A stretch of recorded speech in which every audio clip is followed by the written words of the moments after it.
what goes on in micro moments within the ego consciousness. Because the more that one becomes aware of what is happening while it's happening in real time, the more power one has to shift the trajectory of the process of unfoldment of consciousness as it happens in its own waves of renewal in every moment, where it has to reactivate itself and relate to new circumstances that are constantly changing and have to be adapted to. You know, at one moment you're sitting in class, the next moment you're eating, and the next moment you're doing something else, and you are in relationship with different people, and there are different expectations, and so the ego has to readapt and reorient itself constantly to the situation at hand and create a representation of it. So I want to go through this with you. Let's see if we have enough time. I think we can do it in this session. Can you write on the board, and then I can go a little faster. Let's call it the 7 micro moments of consciousness in the between. That's a good mouthful. Everything happens in the between. And it's the between polarities and binaries, the between dualities, between stimulus and response, between sleep and waking, between one thought and the next, between one breath and the next. So it's in that moment between one thought and the next, no matter how short that period is, in which there is emptiness. And it's in that moment that a new meaning can arise. That's the moment of maximum freedom of your consciousness, between one thought and the other. Because every thought is a fixation of who you are and where you are and what you're doing and what it's all about. There's an instant re-emplacement of the whole frame of reference in which the body is operating. But in that moment of betweenness, there is freedom. And the very word meaning means the mean between two polarities. It's the mean, right? What's between that? Because everything that has meaning is between the extremes. It's not one or the other of the extremes. There's always shades. There's always differences. There's always interpretations.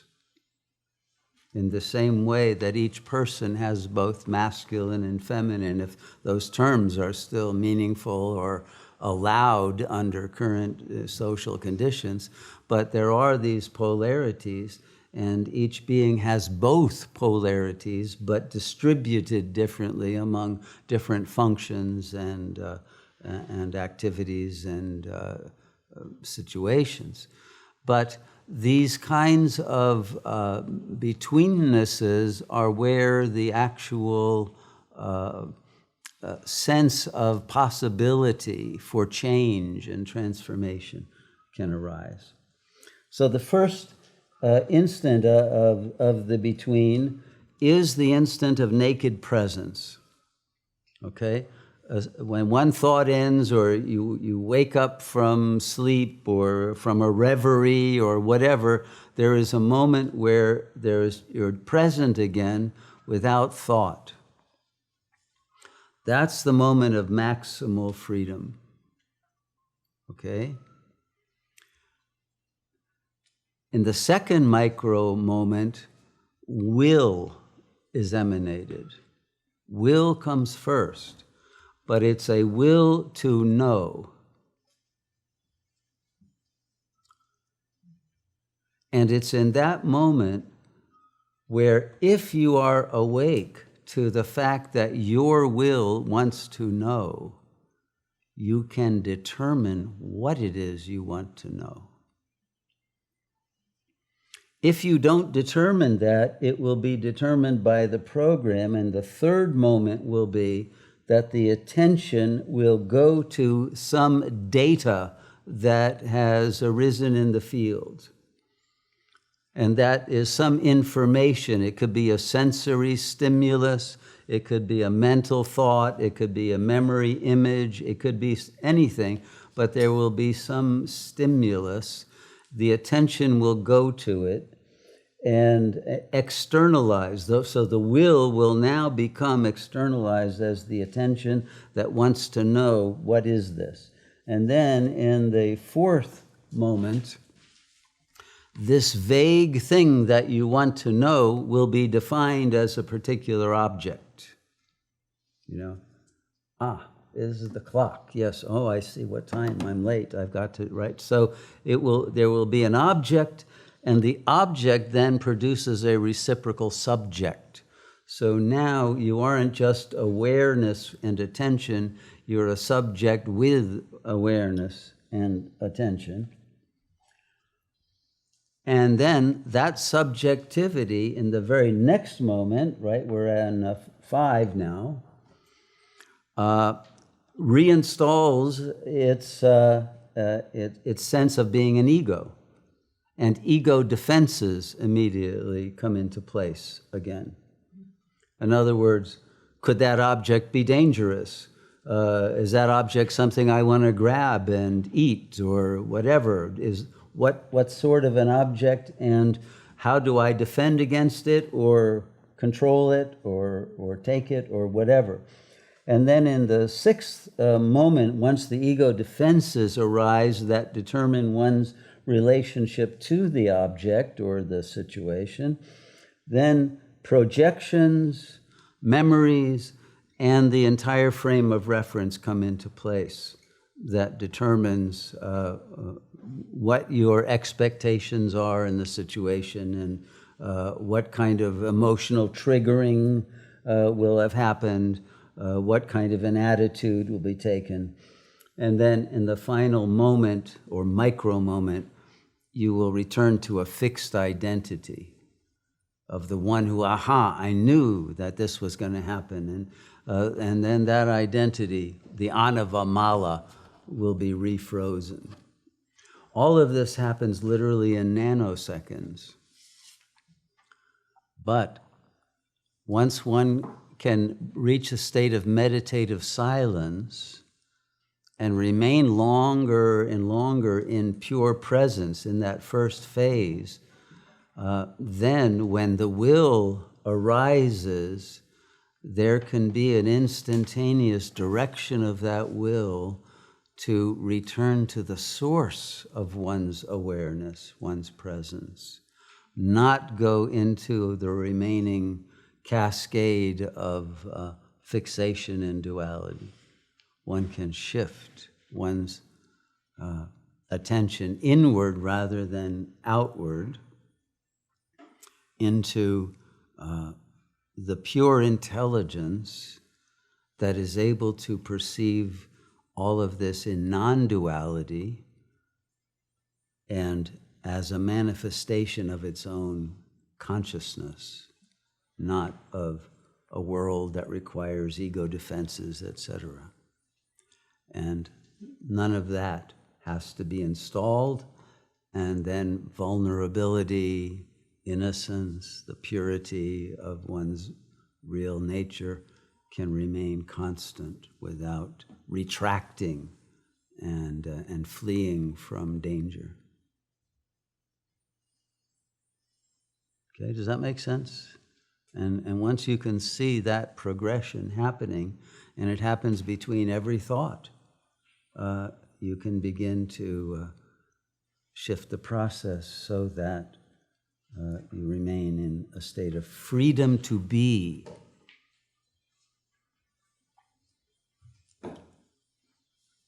So the it's very interesting. The post-structuralist philosophers, mostly in France, in the 60s through 90s, and then it's pretty much over now, except among some academics, but among whom the great giant was Gilles Deleuze.